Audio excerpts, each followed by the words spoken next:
Hey guys, tonight we begin somewhere quiet and dim. The kind of night where the world slows down a little and history stops shouting and starts whispering. So if you are already comfortable, that is perfect, because this story does not rush anywhere. Tonight, we are talking about captured queens, not the dramatic battle scenes, not the swords, the shouting, or the heroic last stands. We are talking about what happened after. When the banners came down, the armies went home, and the crown technically stayed on the head.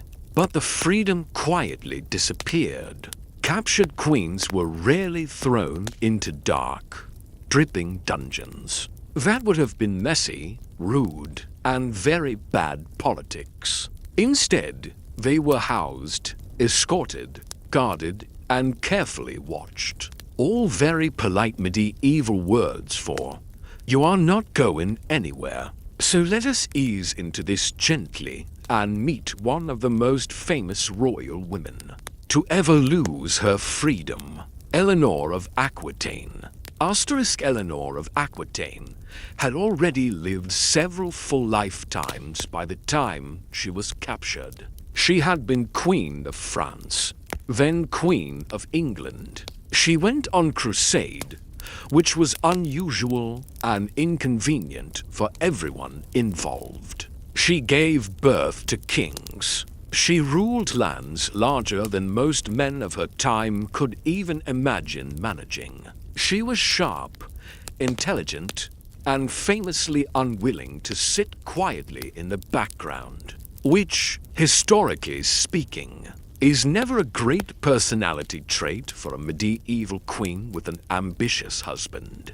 Eleanor was married to Henry II of England, a man with endless energy, endless ambition, and absolutely no off switch. Together, they ruled a massive empire.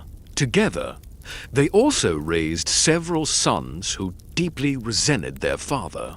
Eleanor supported those sons when they rebelled against Henry, because of course she did, and because she believed she could still outplay him politically. She could not. Henry caught Eleanor trying to flee France in disguise, which sounds clever until you remember she was one of the most recognizable women in Europe. She was arrested, not violently, not dramatically, but efficiently. From that moment on, Eleanor spent around 16 years in captivity. Not in chains, not in a dungeon. She lived in castles, ate well, attended church, and even traveled occasionally. But every move was supervised. Guards were always present. Letters were read. Conversations were overheard. Privacy vanished. Eleanor passed her time reading, praying, and waiting for Henry to die. And eventually, he did. When he did, Eleanor walked straight back into power like she had simply been away on a very long, very inconvenient holiday.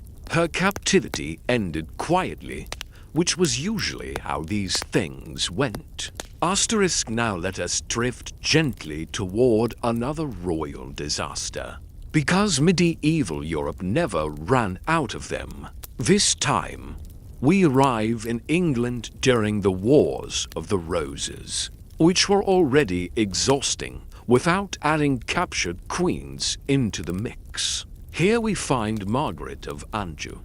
Margaret was married to Henry VI of England, a king who was kind, deeply religious, and profoundly unsuited to ruling anything more complex than a monastery garden. He suffered from long periods of mental collapse, during which he was completely disconnected from reality. So Margaret ruled in his place. She raised armies, negotiated alliances, and fought relentlessly to secure the throne for her son. She was determined, stubborn, and politically aggressive. And she lost. When the Yorkists defeated her forces, Margaret was captured. Her son was killed. Her husband died soon after. Margaret herself was taken to England as a prisoner. Her captivity was not brutal. It was humiliating. She was displayed, monitored, and kept alive while her enemies decided what to do with her. Eventually, she was ransomed back to France, which sounds merciful until you realize she returned with no money, no power, and no family left. She lived out the rest of her life quietly, almost invisibly. Once a queen who commanded armies, she faded into history without ceremony. Captured queens often disappeared like this, not with drama, but with silence. Asterisk, let us slide further south now, into Spain, a region with a long and deeply unfortunate tradition of tragic royal women. Here we meet Joanna of Castile, later nicknamed Joanna the Mad, which already tells you how sympathetic history was feeling. Joanna became queen not because she fought a war, but because everyone ahead of her died. She was married to Philip of Burgundy, a man who was handsome, charming, and completely uninterested in being faithful. Joanna loved him obsessively. Philip cheated constantly. Their marriage was emotionally disastrous. When Philip died suddenly, Joanna's grief was intense, inconvenient, and politically problematic. Her father, Ferdinand of Aragon, decided she was unfit to rule, so he had her confined. Joanna was not thrown into a prison. She was kept in a palace surrounded by servants, guards, and endless supervision. She was queen in name only. Her son, Charles V, ruled instead. Joanna lived for decades in this controlled isolation, aware of her title, aware of her power, and completely unable to use either. Her captivity was long, quiet, and suffocating, which, again, was very typical. Asterisk. Now let us step back even further in time, drifting east toward the Crusader states, where kingdoms were fragile and crowns changed hands constantly. Here we find Queen Melisende of Jerusalem. Melisende ruled in her own right, which was rare and deeply irritating to many men around her. She was competent, respected, and politically sharp. When her son Baldwin III came of age, he wanted full control. Melisende resisted. A civil war followed, and Baldwin won. Melisende was not imprisoned in a cell. She was sidelined, allowed to rule a small territory, removed from real power, and carefully contained. This kind of captivity had no bars or locks, just limits. For queens, being sidelined was often worse than being imprisoned. It meant being alive, aware, and irrelevant all at once. Asterisk. Now let us pause for a moment and talk about what captivity actually looked like on an ordinary day. Captured queens woke early. They attended mass. They supervised their households. They embroidered, read religious texts, and wrote letters that were often never sent. Guards did not hover with swords drawn. They stood quietly in doorways. They accompanied walks. They listened. Privacy was the first thing to disappear. Every visitor required approval. Every message was monitored. For women who had once commanded courts and armies, this constant observation was suffocating. But it was also boring. And boredom, more than cruelty, was the real punishment. Asterisk. Now we drift north to Scotland. Because Scotland also contributed generously to the tradition of captured queens, Here we meet Mary, Queen of Scots. Mary fled to England seeking protection from her cousin Elizabeth I, which was an optimistic decision at best. Elizabeth did not see Mary as a guest. She saw her as a threat. Mary was confined, moved from castle to castle, always housed comfortably, and always watched. She spent nearly 19 years in captivity. She embroidered, she prayed, she wrote letters, she occasionally plotted, because she was still a queen and old habits die hard. Her execution was dramatic and unusual. Most captured queens were not executed, but her long, quiet captivity before that was entirely typical. Asterisk across Europe and beyond. The pattern repeats. Queens were too valuable to kill. Their bloodlines mattered. Their claims mattered. Their bodies were bargaining chips. So they were wrapped in velvet, surrounded by guards, and quietly removed from the board. Captured queens lived long lives, just not the lives they planned. They waited for release, for death, for relevance. Sometimes they regained power.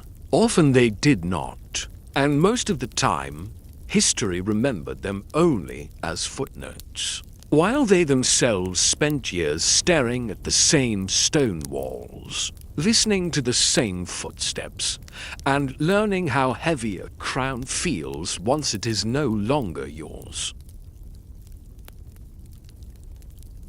Let us continue, slowly, without lifting our heads too much, and drift across borders now. Because captivity became even stranger when queens were taken far from home. Being captured in your own kingdom was one thing. Being held in a foreign land, surrounded by an unfamiliar language, unfamiliar customs, and people who did not care about your former titles, was something else entirely. This is where queens stopped feeling like rulers and started feeling like furniture. Valuable furniture, carefully maintained, but furniture all the same.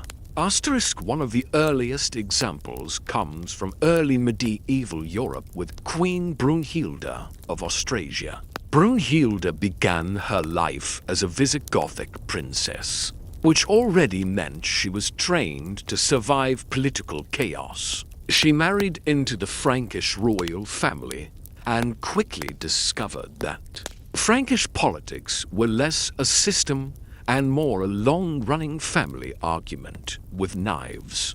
Brunhilde spent decades maneuvering through assassinations, regencies, and feuds that refused to die. She ruled on behalf of her sons and grandsons, which made her powerful and therefore deeply irritating to everyone else. Eventually, her enemies won.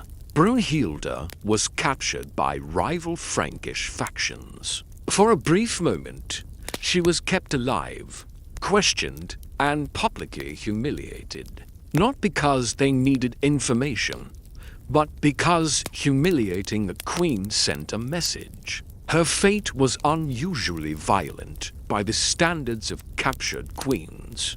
But what came before it was familiar. She was paraded, isolated, and reduced from ruler to political object. Her capture was less about punishment and more about erasing her authority in front of everyone watching.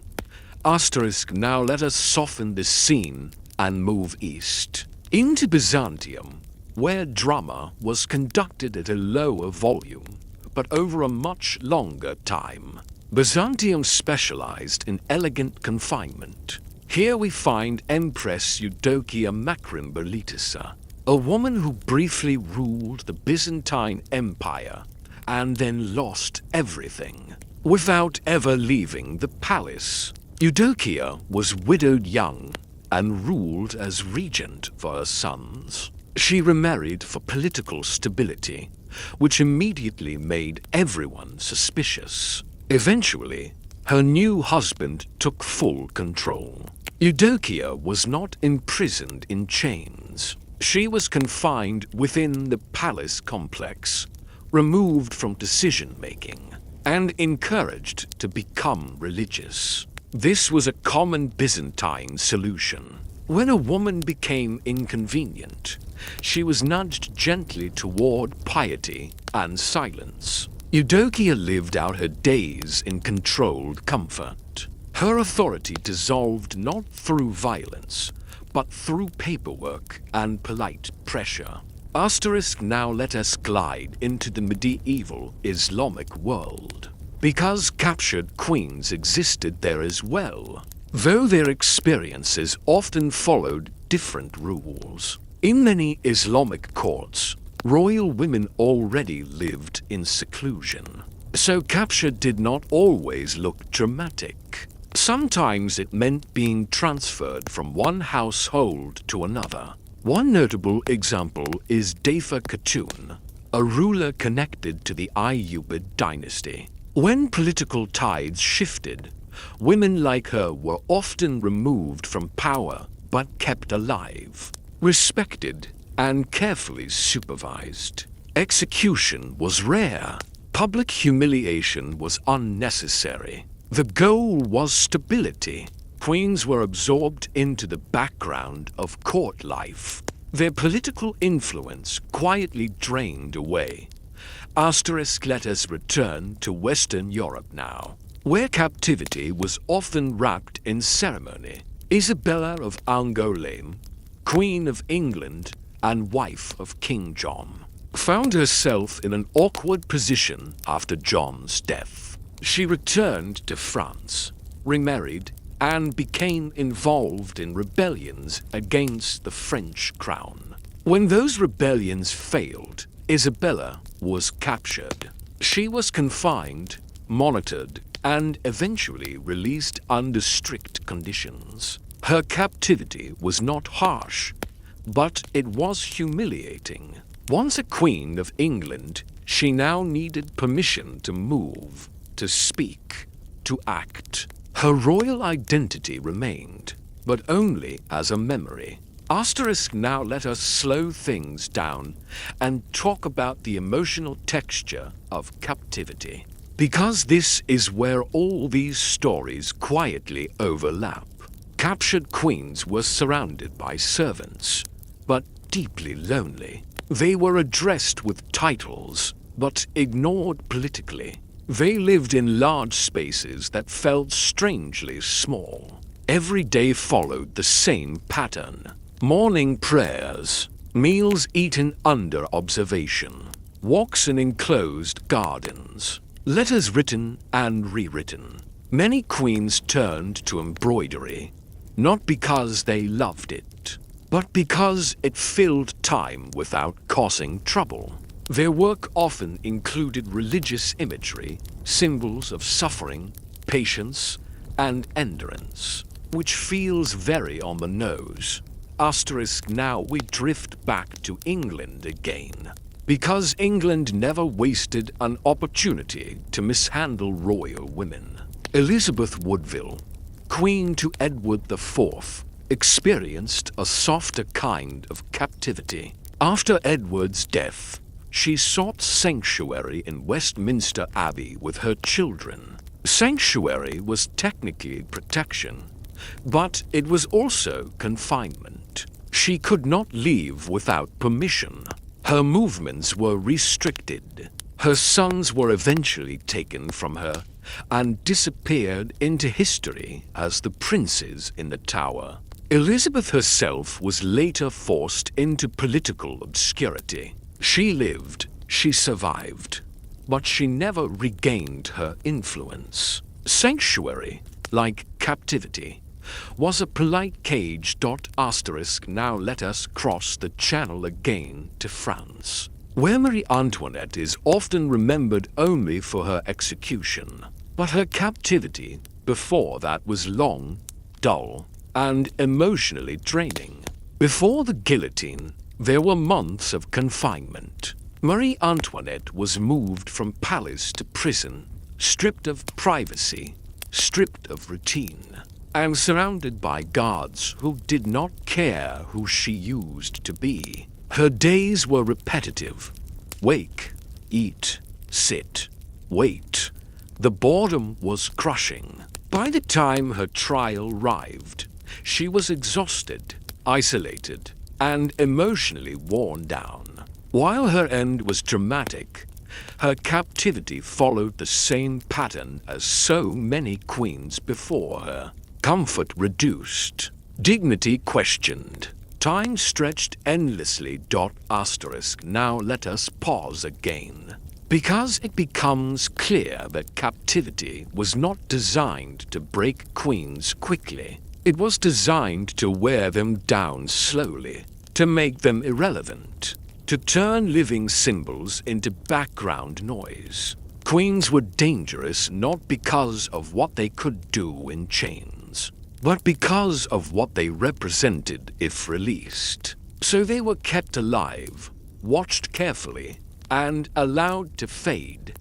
Let us drift north once more, into Scandinavia, where Queen Christina of Sweden avoided captivity only by stepping away from power herself. Her story is a reminder of what many queens feared. Christina abdicated, converted, and left her kingdom behind. She chose exile over confinement because she understood something deeply. A queen without power was still watched, still judged, still limited. Abdication was sometimes the only escape. By now, a pattern has fully formed. Captured queens were rarely screaming in cells. They were sitting quietly in rooms with tapestries. They were eating well and sleeping poorly. They were surrounded by people and profoundly alone. Their lives continued, but at a slower pace, like history had turned the volume down on them. They became examples, warnings, and bargaining chips. And most of all, they became waiting rooms. Waiting for release, waiting for death, waiting for history to move on. In the next part, we will drift even deeper into the emotional consequences of this kind of captivity. Queens who survived, but never recovered. Queens whose identities dissolved over years of quiet confinement. Queens who lived long enough to be remembered only for how they disappeared. For now, let the scene stay calm. Stone walls, soft footsteps, a crown set aside on a table, gathering dust while time moves forward without asking permission. Let us keep going, gently, without lifting the tone, because by now the pattern is familiar and strangely calming in its own bleak way. By the time most captured queens reached the middle of their confinement, something subtle happened. The danger passed, the guards relaxed, the world stopped paying close attention, and the queen, still alive, slowly turned into a ghost who happened to eat meals and attend prayers. This was the longest phase of captivity, and also the quietest. It is where history tends to lose interest, even though this is where most of the living actually happened. One of the clearest examples is Queen Charlotte of Cyprus, a woman whose entire reign collapsed into permanent exile. Charlotte was crowned queen in the mid-15th century, almost immediately challenged by her half-brother and forced to flee. She ended up in Rome, where she lived under the protection of the Pope. Officially, she was still a queen. Realistically, she was a permanent guest who could not leave and could not return home. This kind of captivity had no guards at the door, but it had limits everywhere else. Her finances were controlled. Her movements were monitored. Her political relevance faded year by year. Charlotte spent decades writing letters, appealing to allies, and hoping for restoration that never came. Over time, those letters slowed. The world moved on. Her title remained impressive, but it described nothing real anymore.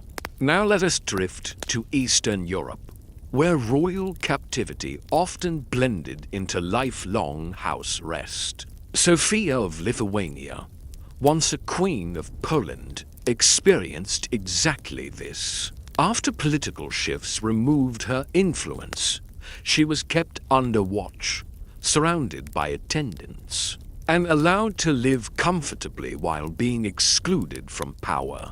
Her days became repetitive. Religious devotion increased. Political involvement disappeared. This was a survival strategy. Queens who caused no trouble lived longer. Queens who accepted silence were rewarded with safety. It was not mercy. It was management. Let us pause here and talk about something important. Because by this point many queens were no longer officially prisoners. There were no declarations, no announcements. They were simply no longer invited into power. This was social captivity. They could attend ceremonies, but not councils. They could give advice, but it would not be followed. They existed in a kind of political afterlife, alive, visible, and completely irrelevant. Now we return to France again.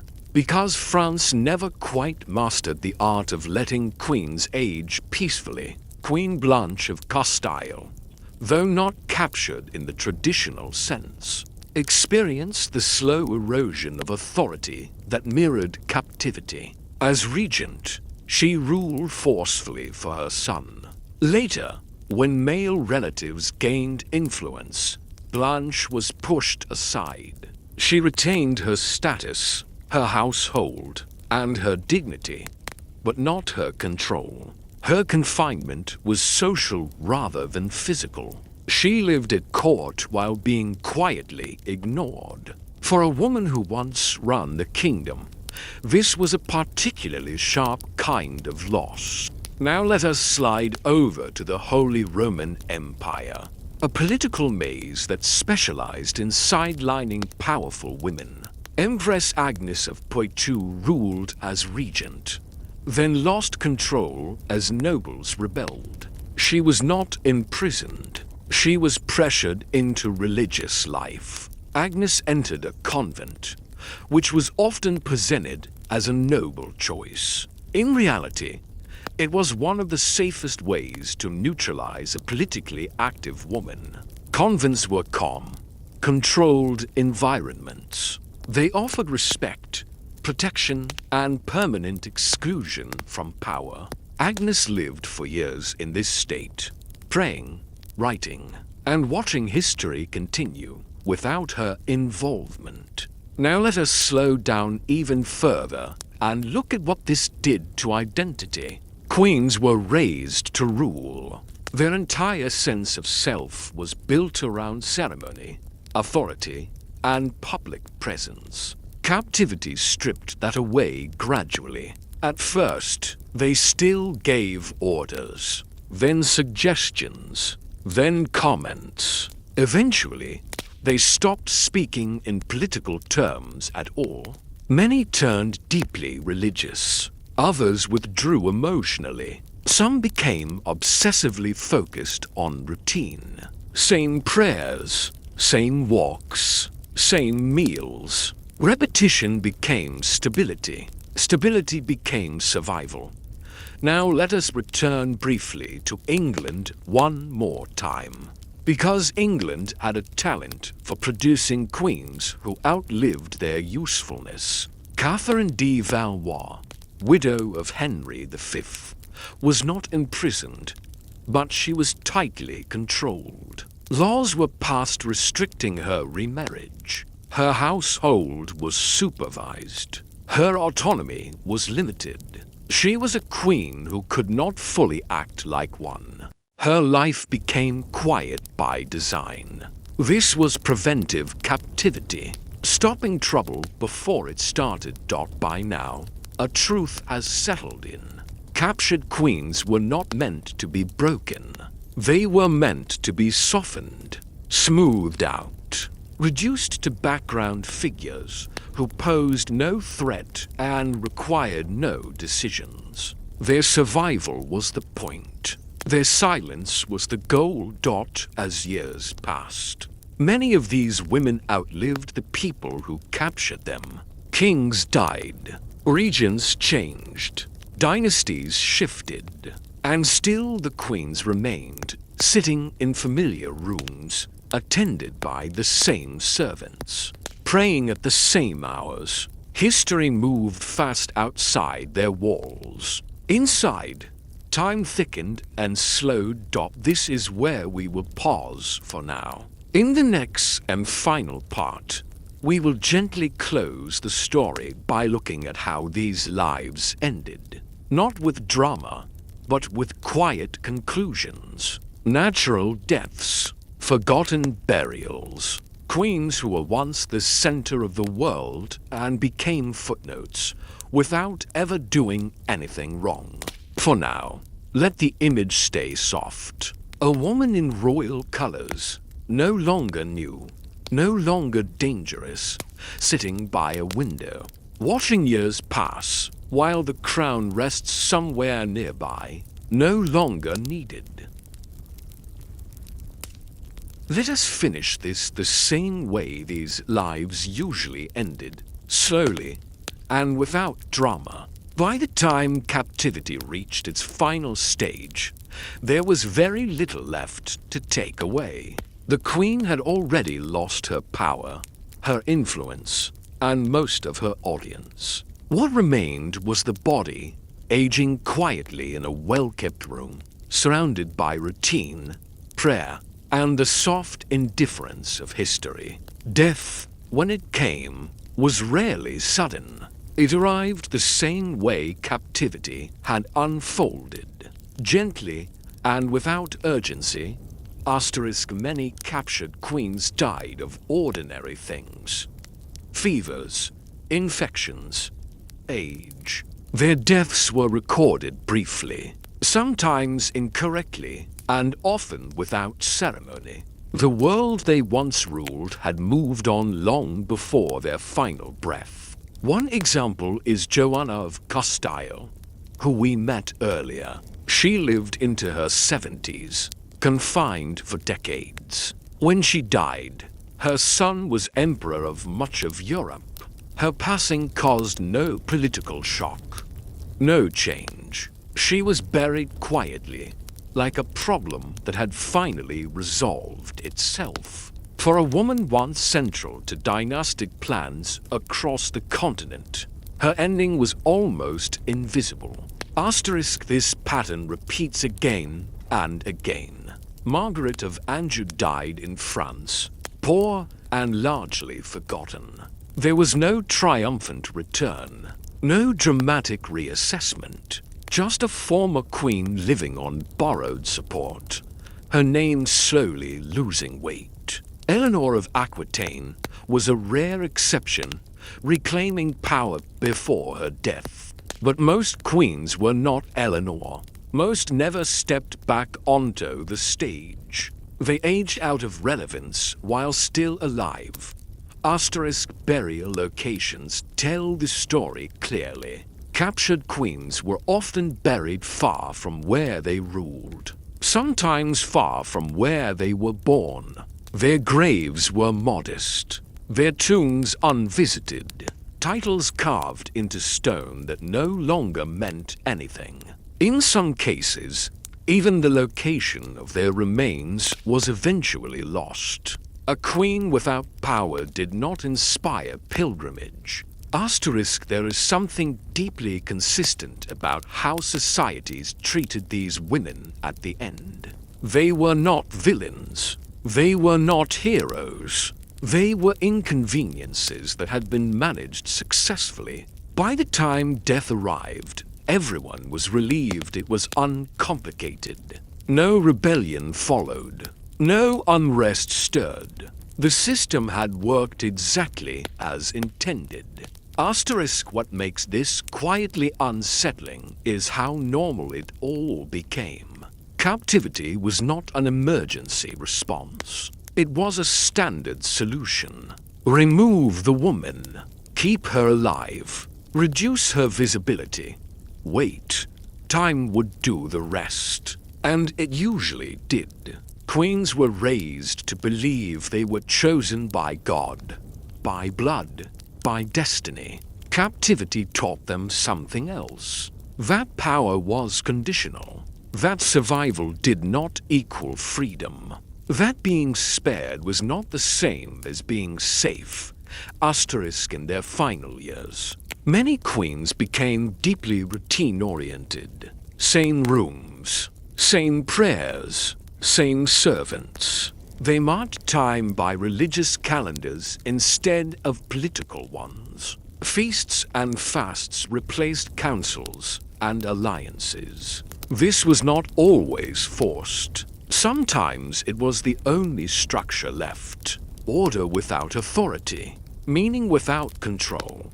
Asterisk, when historians later wrote about these women, the focus shifted almost entirely to their falls. The war they lost, the mistake they made, the rebellion that failed. The decades afterward were condensed into a sentence. She lived in confinement until her death. As if nothing happened there. As if waiting did not count as living. Asterisk, but it did. These queens lived long lives inside narrow boundaries. They adapted. They endured. They learned how to exist in silence. And while history rarely rewards that kind of survival, it is worth noticing how often it happened. Violence was not the default. Erasure was. Asterisk, so, when we think about captured queens, it is worth letting go of the dungeon imagery. No chains, no screaming, just doors that were always watched, paths that ended early, letters that were never sent, lives that slowly narrowed until there was nothing left to remove. Asterisk, and then, one day, they were gone. Another quiet entry in a chronicle. Another former queen whose story ended not with a clash, but with a breath that simply did not come back. The crown already set aside. The guards already unnecessary. History already looking elsewhere. Asterisk, and with that, we can let the lights stay low. The footsteps fade. The stone walls soften. This was not a story about endings that explode. It was about endings that dissolve. Queens who lost wars did not usually lose their heads. They lost their futures slowly, politely, completely. You see, in the medieval mind, eating wasn't just about stopping your stomach from crawling. It was a theological minefield. The church, the doctors who were often the same people and the nobility, had created this incredibly complex web of rules about what you could put in your mouth. And it wasn't just don't be a glutton. It was way more specific, and frankly, way more neurotic than that. There were foods that were considered too exciting, foods that were considered too peasant-like, and foods that were believed to actually corrupt your soul because they grew too close to the dirt. Let's start with vegetables. If you walk into a grocery store today, you're told to eat your greens. It's the responsible, healthy thing to do. But if you were a high-ranking noble in 14th century France or England, eating a bowl of raw salad would have been seen as an act of insanity, or at the very least, a profound lack of self-respect. The problem with vegetables came down to something called the Great Chain of Being. This was the idea that everything in the universe was ranked in a hierarchy, from God at the very top, down to the angels, then humans, then animals, and finally, plants and rocks. But even within the plant category, there was a ranking system. Plants that grew upward, toward the heavens, like fruit on high branches, were considered slightly better. They were closer to the sky, closer to the air, closer to God. But root vegetables, things that buried themselves in the muck and the mud, those were suspicious. Carrots, turnips, garlic, onions, these were things that dug down toward hell, literally.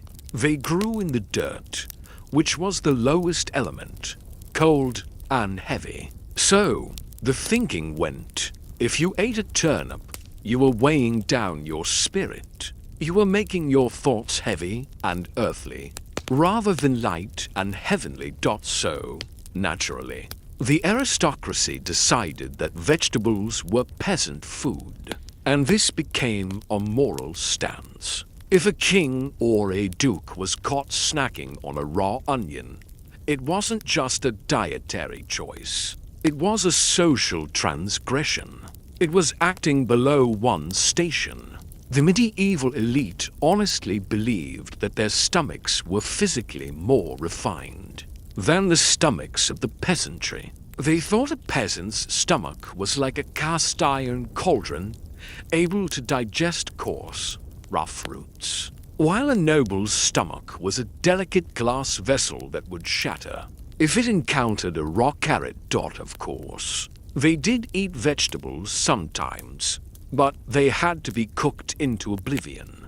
You couldn't just eat a crisp cucumber. That was dangerous. That was cold and wet in the humoral system, which we'll get to in a bit.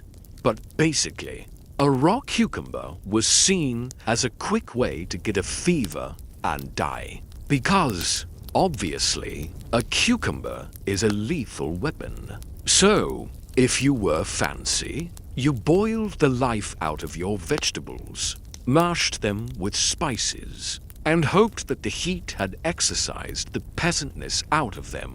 There's a funny sort of irony here, because the church was constantly telling people to be humble. But the food rules for the rich were entirely about avoiding humility. You didn't want to eat humble pie, which, by the way, was a real thing, made from umbles or animal entrails unless you had to.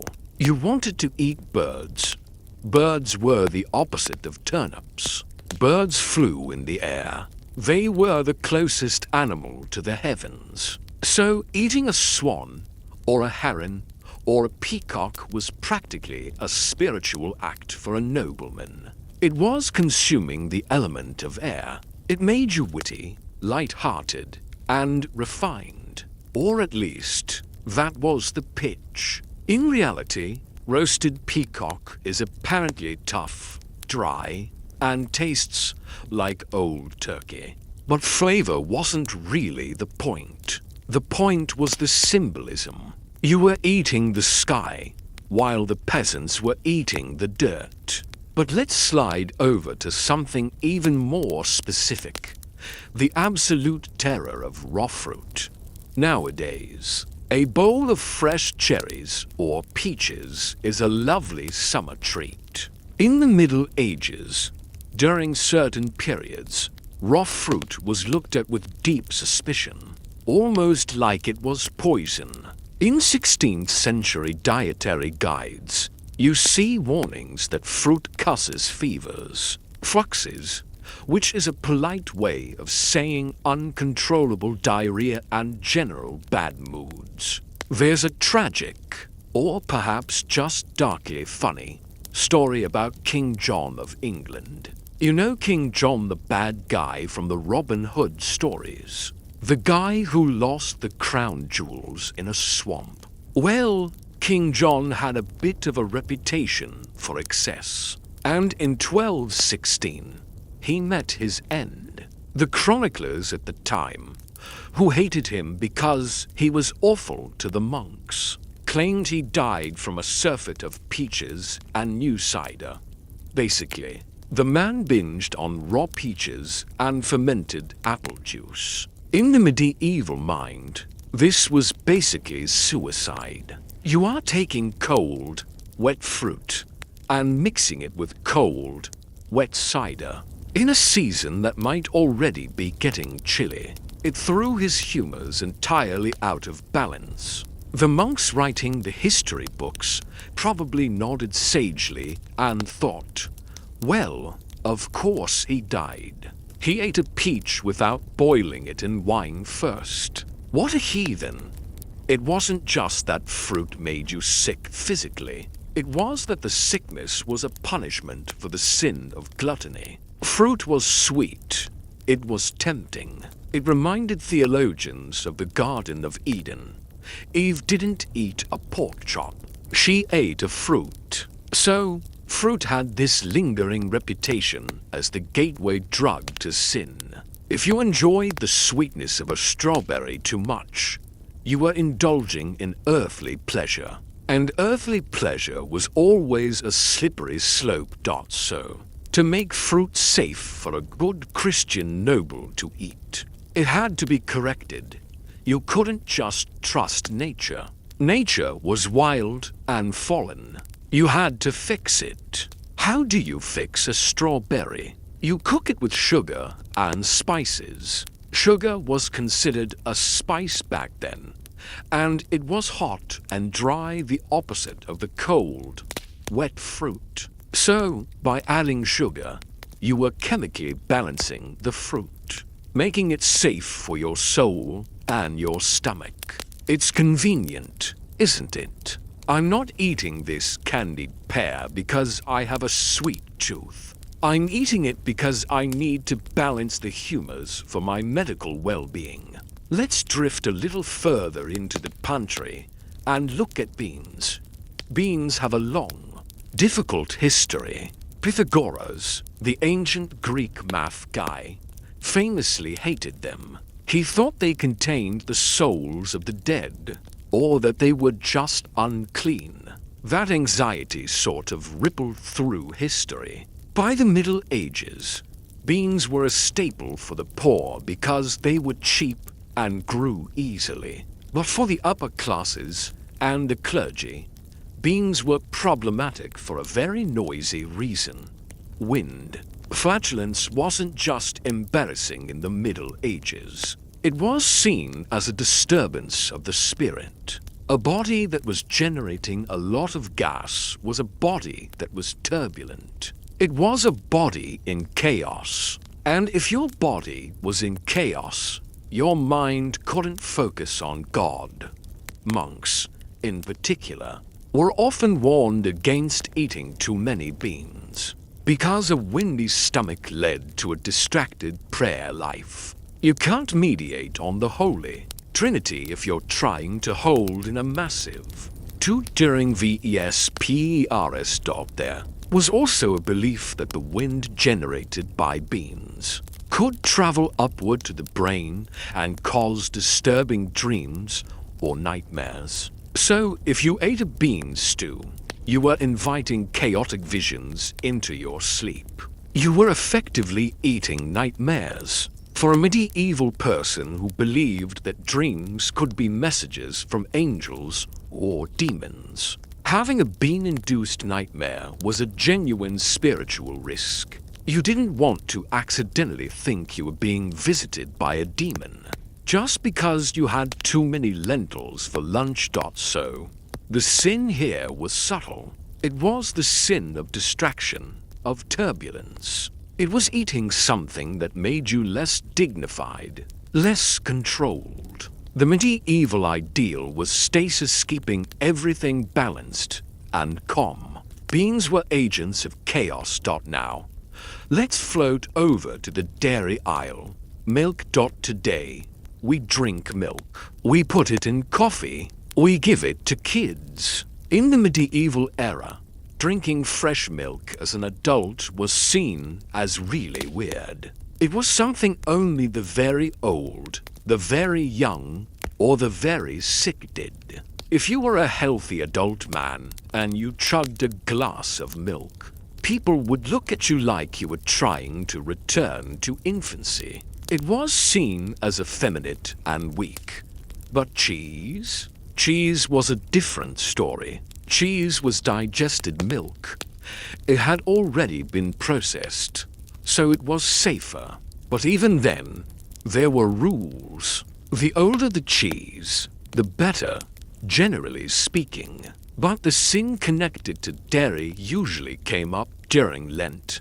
Lent, as you know, is the 40 days before Easter where you're supposed to give up luxuries. For the medieval church, this meant giving up all animal products. No meat, no eggs, and absolutely no dairy. This was the lactic ban, and it drove people absolutely crazy. Imagine being a peasant in Northern Europe. You rely on butter to make your dry bread palatable. You rely on cheese to get through the winter. And suddenly, the church says, nope, for 40 days, that cheese is sinful. That butter is the tool of Satan. This led to some incredible theological gymnastics. People were desperate for loopholes. In France, they started using almond milk as a substitute. Tons of it. They would crush almonds and make milk to cook with because almonds were a nut. Essentially a vegetable product, so they were allowed. It was the original vegan trend, but strictly out of necessity. But there was a specific type of bread called pain de mine, or bread of the hand, which was the whitest, most refined bread possible.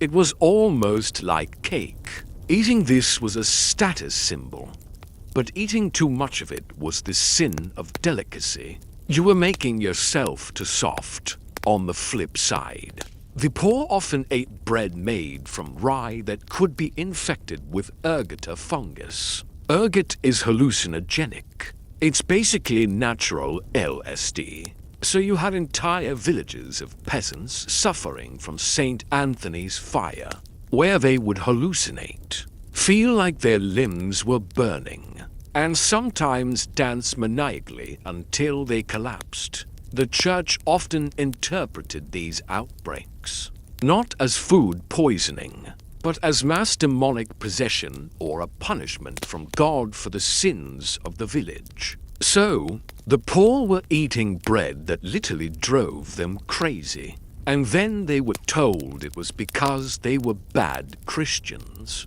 Talk about a rough deal. You eat the cheap bread because you're poor. You hallucinate that you're flying. And then the priest tells you it's because you didn't pray enough. We are told that breakfast is the most important meal of the day. It's the fuel for champions. It's eggs, toast, coffee, productivity. But if you were a moral theologian in the 13th century, breakfast wasn't the start of a productive day. It was a sign of moral weakness. The word breakfast literally means breaking the fast. In the medieval schedule, you weren't supposed to break the night's fast until noon, or at least until after you had attended Mass and done a bit of work. Eating immediately upon waking up was seen as something animals did. Animals wake up and look for food. Humans, being higher on that chain of being we talked about, were supposed to wake up and look for God. So, eating early in the morning was technically a sin. It fell under the category of gluttony, specifically the sin of prepare, which is Latin for too soon. St. Thomas Aquinas, who spent a lot of time thinking about these things, listed eating too soon as one of the key ways to offend God with your stomach. If you were a grown, healthy nobleman and you ate breakfast, people assumed you were a lush. It was shameful. You would do it in private, in your bedchamber, with a bit of bread and ale, hoping the servants wouldn't gossip too much. Breakfast was reserved for the weak, children, the elderly, the sick, and manual laborers who physically couldn't work the fields without calories. So, being breakfast-free was a status symbol. It showed you had the discipline to wait. It showed you weren't a slave to your belly, of course. This led to people being absolutely ravenous by the time the midday meal rolled around at 10 o'clock or 11 a.m., which was considered noon or nuns in church time. And then they would eat for 3 hours straight. But that was fine. That was formal. That was civilized. It was the snacking that would send you to purgatory. Speaking of snacking and the inability to stop, let's float over to one of the most famous examples of dietary disaster in history. King Henry I of England. Henry I was the youngest son of William the Conqueror. He was generally a capable guy, good at administration, good at locking up his enemies. But in 1135, he was in Normandy, enjoying a hunting trip.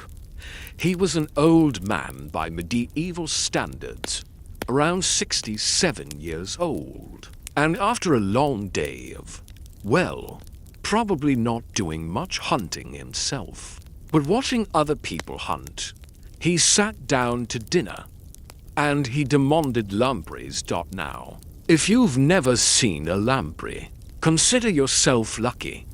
It is essentially a prehistoric nightmare tube. It's a jawless, parasitic fish that looks like a vacuum cleaner hose lined with razor-sharp teeth. It latches onto other fish and sucks their blood. It is, by all accounts, a horrifying creature. But in the Middle Ages, it was a delicacy. It was a status symbol. Kings loved them. They were meaty, fatty, and rich. Henry's doctors, who knew the king was old and his digestion was basically held together by willpower, told him strictly, "Your Majesty, do not eat the lampreys. They are too hard to digest. They are too rich. Have a nice broth instead." But Henry was the king, and kings don't listen to doctors telling them to eat broth. So, he ignored them. He ate a surfeit of lampreys.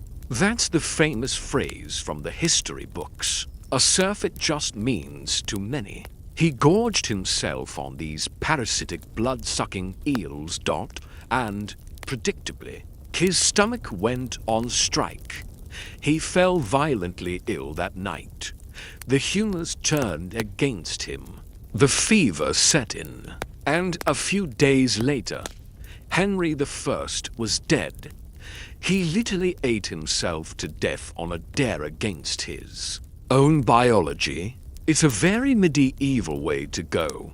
It wasn't poison. It wasn't a sword. It was just the sheer arrogance of believing a royal stomach could handle an eel. That looked like a monster.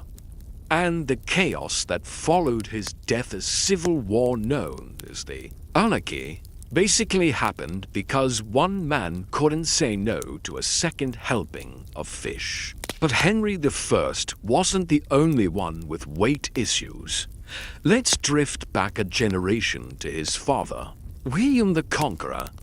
You know William, 1066, the Battle of Hastings, the Bayeux Tapestry. He's the guy who conquered England.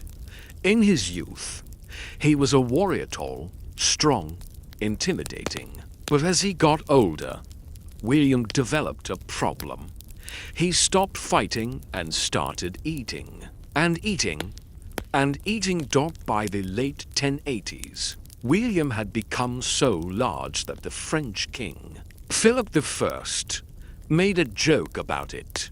He said William looked like a pregnant woman about to give birth. William, naturally, did not take this well. He was furious, but he also knew he had a problem.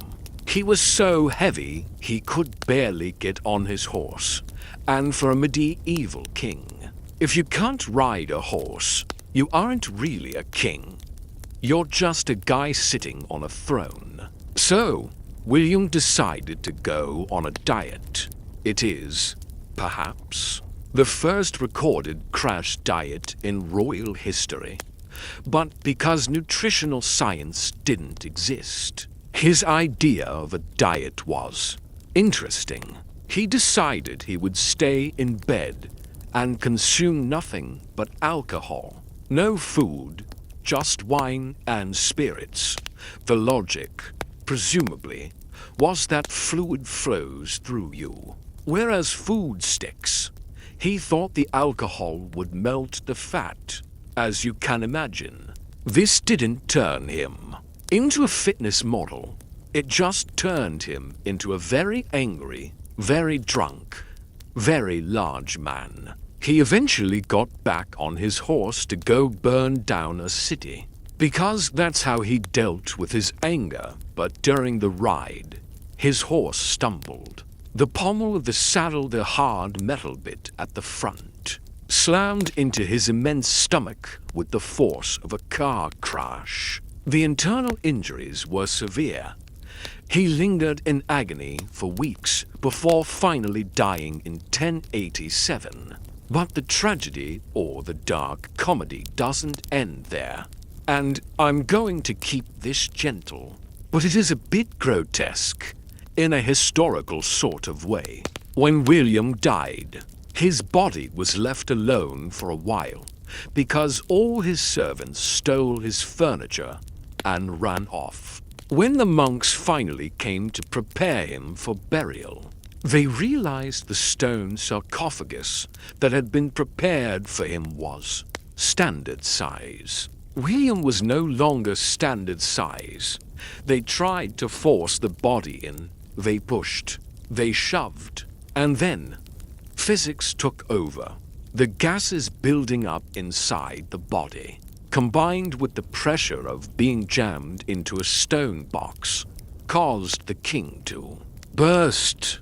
The smell was apparently so unbearable that the priests had to rush through the funeral service, choking on incense smoke, just to get out of the building. The man who conquered England, who changed the course of history, ended his journey as a biohazard that cleared the room. It was the ultimate messy reminder that gluttony and a bad diet catches up with everyone eventually.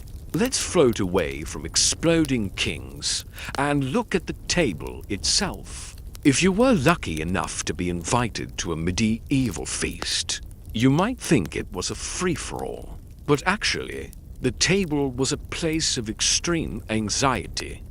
There were rules for everything. And I mean everything.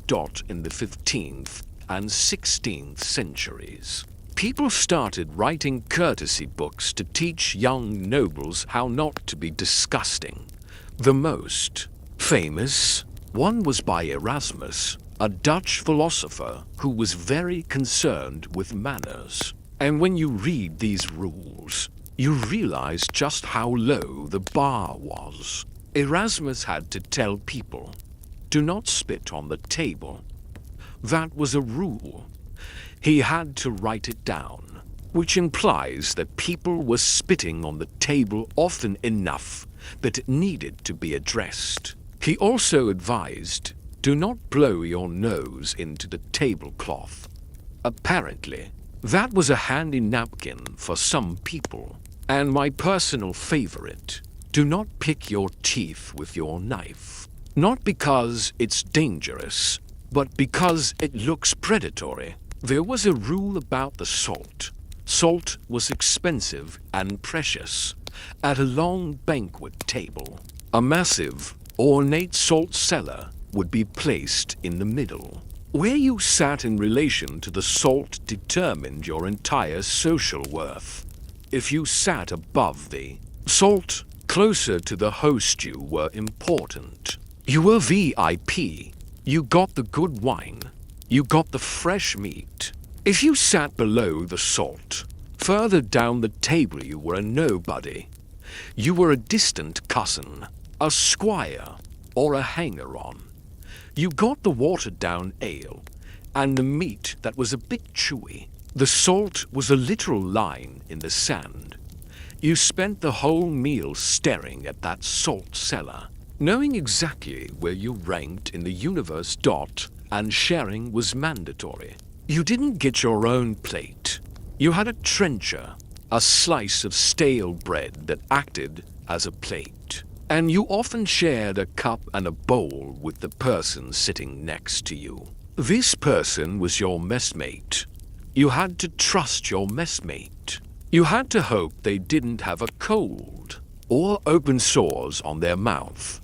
You had to wipe the grease off your lips before you drank from the shared cup, out of courtesy. If you were a messy eater who left floaters in the wine, you were a social pariah. The meal itself was a marathon. It could last for hours, course after course of roasted meats, pies, jellies, and stews.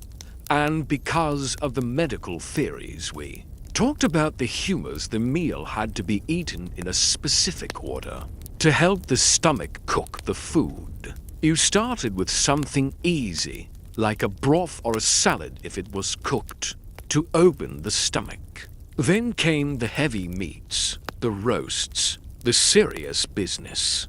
And finally, you had to close the stomach. You couldn't just stop eating. You had to seal the deal. This was done with the void. The void wasn't a philosophical concept. It was the dessert course. But it wasn't cake. It was usually drages, spiced nuts, or seeds coated in hard sugar and hippocras. A hot, spiced wine. But if you were living in 16th or 17th century Europe, that impulse, the desire to submerge yourself in hot water, would be seen as a reckless gamble with your life. You might as well play Russian roulette with a musket. Asterisk. So, let's float from the dining table to the bathhouse, or rather, the lack thereof. Let's talk about the sins of hygiene, and why the most powerful people in history often smelled the worst. Asterisk. It's a common myth that medieval people never bathed. Actually, in the earlier Middle Ages, public bathhouses were quite popular. They were social hubs, like spas or clubs. You'd go, get steamed, get scrubbed, maybe have a snack. But as time went on, things happened that killed the bath, syphilis, and the plague. Asterisk. When the Black Death swept across Europe, doctors were scrambling for an explanation. They didn't know about bacteria or fleas. Their best guess was miasma, bad air. They believed disease floated around in invisible, smelly clouds. Asterisk. And here is where the logic gets twisted in that special historical way. They believed that heat and water opened the pores of your skin. If your pores were open, they were like little unlocked doors. And if the doors were open, the bad air, the miasma, could march right into your body and kill you. Asterisk. So, the medical advice became very strict. Keep the doors shut. Do not bathe. To bathe is to invite death. Asterisk. By the time we get to the Renaissance, the era of beautiful art, Shakespeare and big rough swatter was considered the enemy. There's a medical tract from the 16th century that says, water is dangerous to the eyes, hurts the head, and ruins the memory. Asterisk. So, how did they stay clean? Or, at least, what did they think was clean? Asterisk, they used the dry wash. Asterisk, the theory was that your undergarments, your linen shirt, or shift acted like a sponge. It was believed that linen had a magnetic quality that would draw the sweat and impurities out of your skin. So, you didn't wash your body, you washed your shirt. Asterisk, if you were a peasant, you might wear the same linen shirt for weeks. It would turn grey and stiff with sweat, which they interpreted as the shirt doing its job. Asterisk, but if you were a king or a queen, you had options. You could change your linen shirt 5, 10, maybe 20 times a day. King Louis XIV of France, the Sun King, was famous for this. He almost never took a full immersion bath. The idea terrified him, but he changed his shirt constantly. He was essentially dry cleaning himself, one shirt at a time. Asterisk Louis is an interesting case study in royal hygiene. He was the most powerful man in Europe. He built Versailles, a palace of gold and mirrors. But Versailles had a fatal flaw. It didn't really have toilets. Asterisk, the palace was built for thousands of courtiers, but the plumbing was non-existent. People would relieve themselves in hallways, behind curtains, or in the gardens. The smell of Versailles was legendary, and not in a good way. It was a mix of unwashed bodies, heavy perfumes used to mask the unwashed bodies, and, well, waste. Asterisk Louis himself was said to have incredibly bad breath. His dental situation was a nightmare. He had a lot of teeth removed due to infection, and apparently, the doctor did such a rough job he broke part of the king's jaw. So, food would get stuck up there and rot. Asterisk, and yet, he was the height of fashion. He would wipe his face with a cloth dipped in spirits or alcohol, and that was his morning routine. He was polished, he was perfumed, but underneath the silk and the wigs, he was essentially a fermenting biology experiment. Asterisk, speaking of wigs, let's talk about hair. Asterisk, in the 17th and 18th centuries, big hair was in. Massive, powdered white wigs for men, and towering, structural hairstyles for women. These weren't just fashion statements. They were ecosystems. Asterisk, to get those hairstyles to stay up. Women used animal fat lard or beef tallow as a styling product. It was sticky, it hardened well, and it held the shape. The downside, of course, is that you are walking around with rancid beef fat on your head. Asterisk, this attracted visitors. Lice were standard. Everyone had them. It wasn't a sign of poverty. It was just a fact of life. Rich people had ivory sticks with little claws on the end called scratching sticks that they could slip under their wigs to scratch and itch without messing up the hair. It was a polite way to deal with the infestation during a dinner party.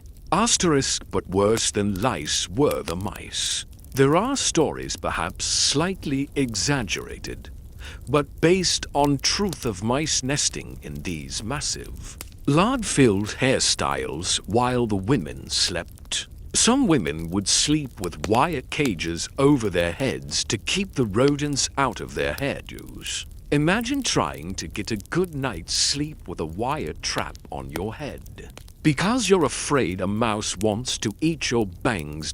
Asterisk now. Let's float over to the most intimate, and frankly, the most bizarre job in the history of the royal court, the groom of the stool. We often think of kings as having absolute power, But they also had zero privacy. A king was a public figure, even when he was doing his most private business. Asterisk in England. The groom of the stool was a high-ranking nobleman. This wasn't a servant's job. This was a job for a VIP. The stool referred to the close stool, which was a velvet-covered box with a hole in it and a chamber pot underneath. Basically, the royal toilet. Asterisk, the groom of the stool's job was to assist the king, to be there with him, to hand him the cloth, to monitor the king's output. Asterisk, it sounds humiliating to us, but back then, it was the ultimate power move. Think about it. If you are the groom of the stool, you are alone with the king every single day. You are with him when he is vulnerable. You have his undivided attention. Asterisk, if you wanted a favor, a title, or a law passed. The best time to ask was when the king was sitting on the velvet box. The groom of the stool often became the king's closest confidant. He knew the king's health secrets. He knew the king's mood. He was the gatekeeper of the royal bowels. Asterisk, it was such a coveted position that nobles fought for it. They would stab each other in the back socially just for the privilege of wiping the king's backside. It really puts modern office politics into perspective, doesn't it? Oh, you think your boss is demanding? My job description involves inspecting the monarch's digestion. Asterisk, Queen Elizabeth I. The Virgin Queen was a bit of a hygiene rebel for her time. She famously said, "I take a bath once a month, whether I need it or not." Asterisk, that was considered excessive. Once a month. Her courtiers probably worried she was scrubbing her skin off. But Elizabeth had a good reason to be careful with her face. She wore Venetian cheroots, a thick, white makeup used to cover smallpox scars and make the skin look pale and ghostly, which was the style. Asterisk, the problem was that Venetian cheroots was made of white lead and vinegar. Lead is, as we now know, extremely toxic. It absorbs through the skin. It causes hair loss, graying of the skin, and mental deterioration. Asterisk, so. The makeup that was supposed to make her look young and beautiful was actually slowly poisoning her and making her skin worse, which meant she had to wear more makeup to cover the damage. It was a vicious, toxic cycle. By the end of her life, it said her makeup was an inch thick, a mask of lead paint holding her face together. Asterisk, but the church had a view on all this, too. They weren't just worried about the health risks of bathing. They were worried about the sin of bathing. Asterisk, bathing was seen as luxurious. It was sensual. It focused attention on the body, the flesh, rather than the spirit. Monks and nuns were often encouraged not to bathe as a form of asceticism. Asterisk, there was a concept called the odor of sanctity. The idea was that a truly holy person, a saint, would smell sweet, like flowers, even if they never washed. If you smelled bad, well, that was just your human corruption. But if you were really holy, God would perfume you.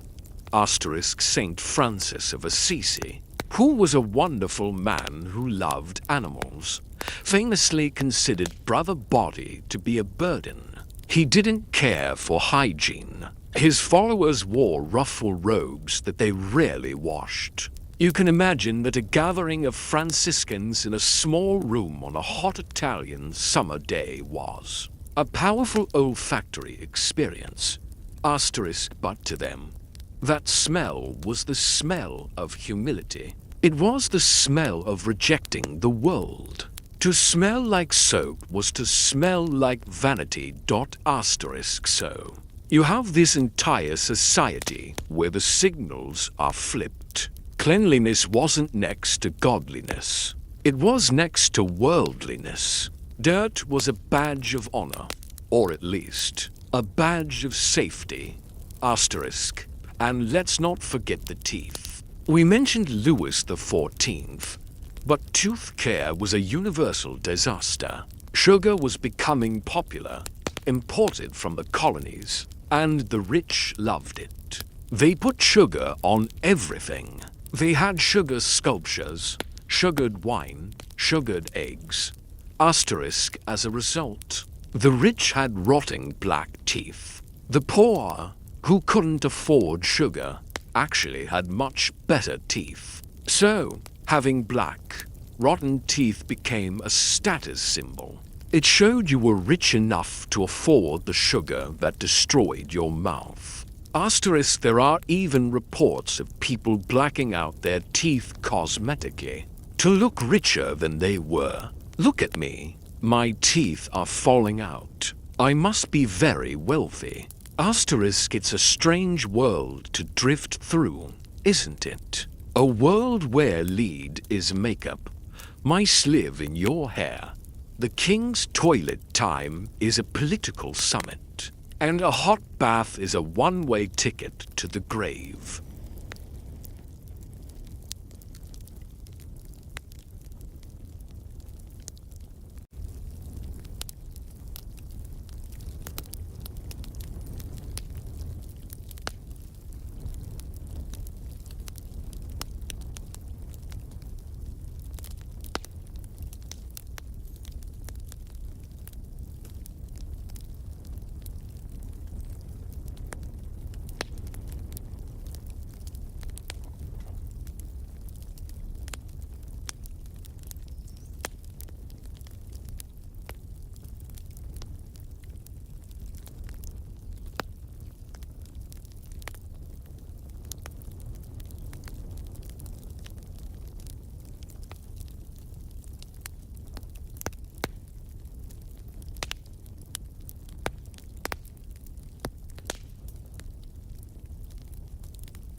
Today we will talk about a very old history topic. This story is from a time when there were no house, no cities, no schools and no books. This is the story of fire. Fire is not just a thing but that burns. Fire changed everything. Fire made human different from animals. Without fire, there would be no food like today, no protection, no progress, and maybe no modern world.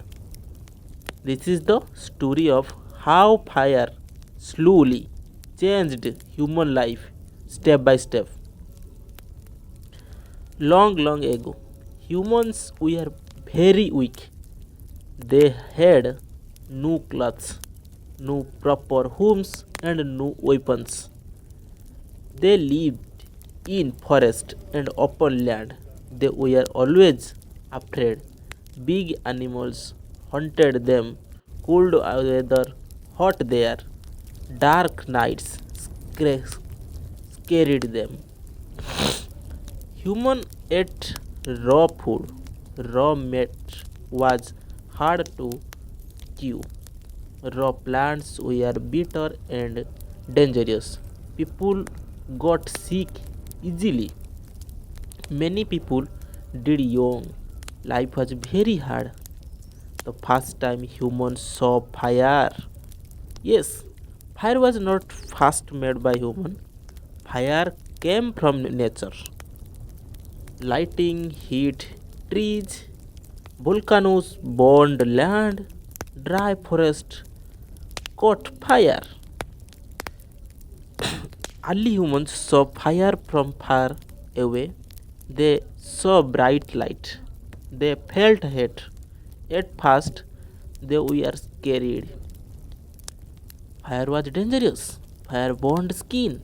Fire destroyed trees. But humans are curious. They watched fire carefully. Slowly, humans understood something important. Fire is dangerous, but fire is also useful. Fire give heat, fire give light. People start keeping fire interested of running away. They carried burning wood from natural fire. They portrayed that fire carefully. If fire dead, life became hard again. Fire became like a friend. Fire and warmth. Cold weather was deadly before fire. Winter killed many people. People slept at night. Fire changed this. Fire kept human warm and people could live in a colder place. They could travel to new lands. Fire helped humans survive winter.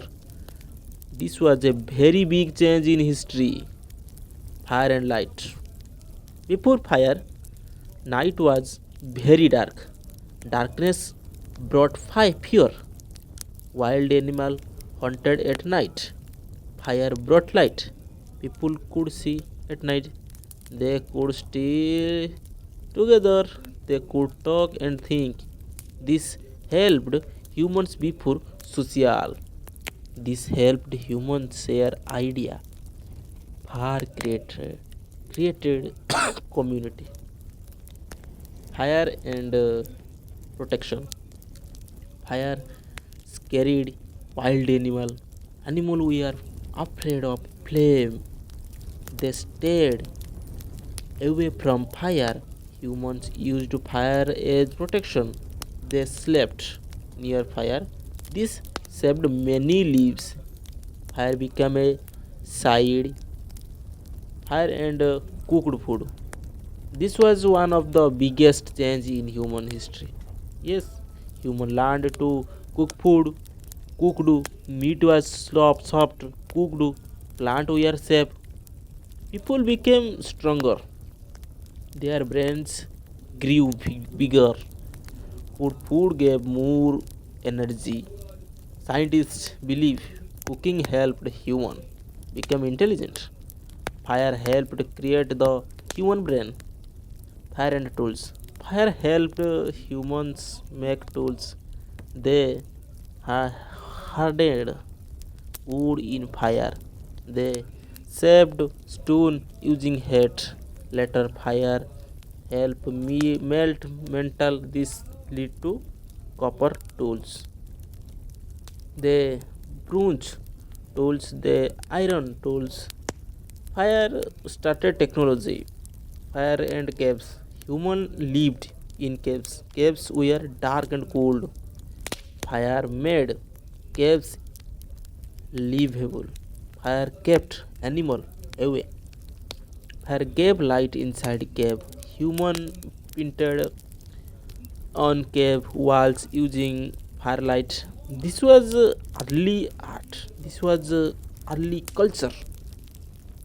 Fire and social life. Fire brought people together. People sat around fire, they talked, they shared stories. This was the beginning of language, this was the beginning of tradition. Fire created human society, learned to make fire. At first, human protected natural fire. Later, they learned to make fire. They rubbed stones, they rubbed wood. This was a huge discovery. Now fire was always available. Human we are no longer dependent on nature. This was the freedom. Fire and migration. Fire allowed humans to move. They went to good lands. They crossed mountains. Fire helped humans spread across the world, from Africa to Asia, from Asia to Europe, from Europe to everywhere. Fire helped humans conquering that plant. Fire and religion. Fire became scared. People believe fire was a magic. People worshipped fire. Yes, many religions used fire. Fire rituals started. Fire became a symbol of life. Fire and farming. Fire helped clear forest. People burned land. This made farming possible. Yes, farming changed human life. People settled down. Villages formed and cities were born. Are you know? Fast start civilization. Fire and industry. Thousands of years later, fire powered machine, fire boiled water, steam and gas were born. Factories started, trains moved, fire became energy. Fire and modern world. Today, fire still help us. Electric comes from fire. Cooking users use fire. Industries uses fire, and fire still saves human life.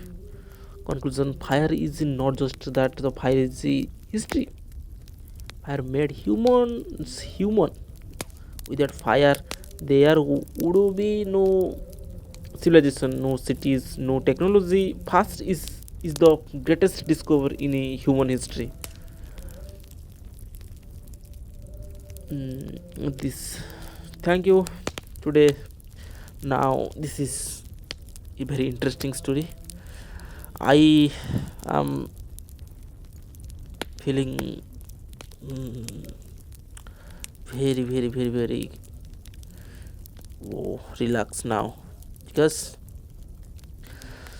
I am try to very best now to please subscribe, like, and comment. Thank you. Today we will talk about a very old history topic. This story is from a time when there were no house, no cities, no schools, and no books. This is the story of Fire. Fire is not just a thing, but that burns. Fire changed everything. Fire made human different from animals. Without fire, there would be no food like today, no protection, no progress, and maybe no modern world. This is the story of how fire slowly changed human life step by step. Long, long ago, humans were very weak. They had no clothes, no proper homes, and no weapons. They lived in forest and open land. They were always afraid.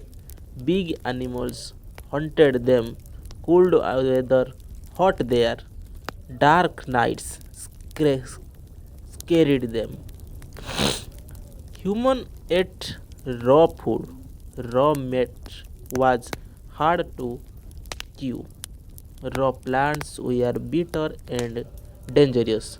People got sick easily. Many people died young. Life was very hard.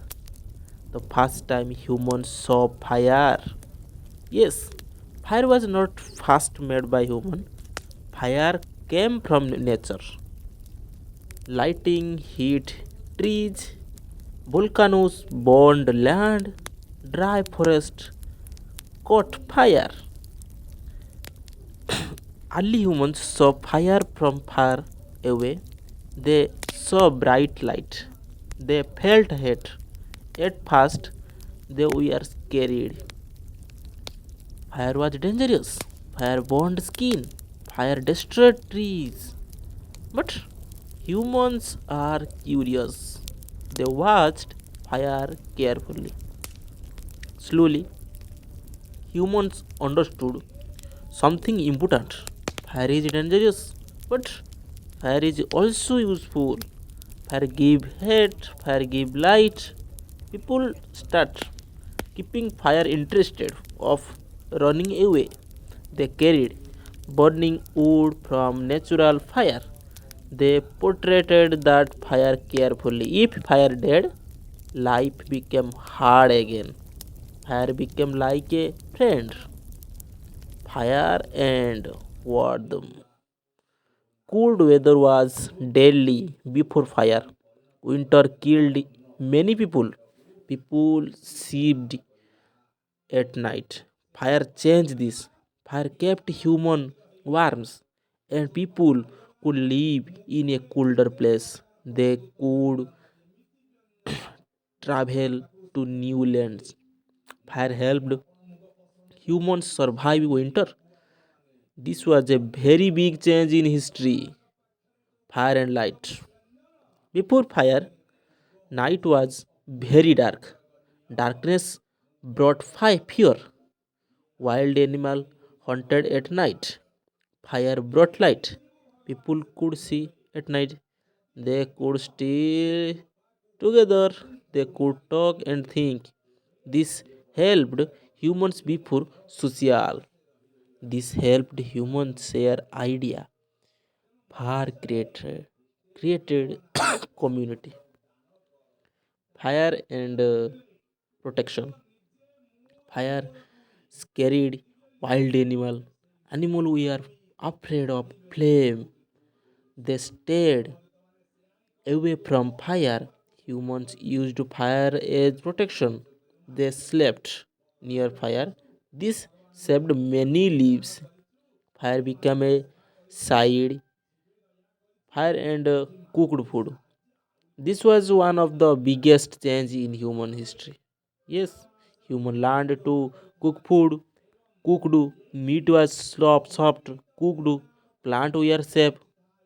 People became stronger. Their brains grew bigger. Good food gave more energy. Scientists believe cooking helped human become intelligent. Fire helped create the human brain. Fire and tools. Fire helped humans make tools. They hardened wood in fire. They shaped stone using heat.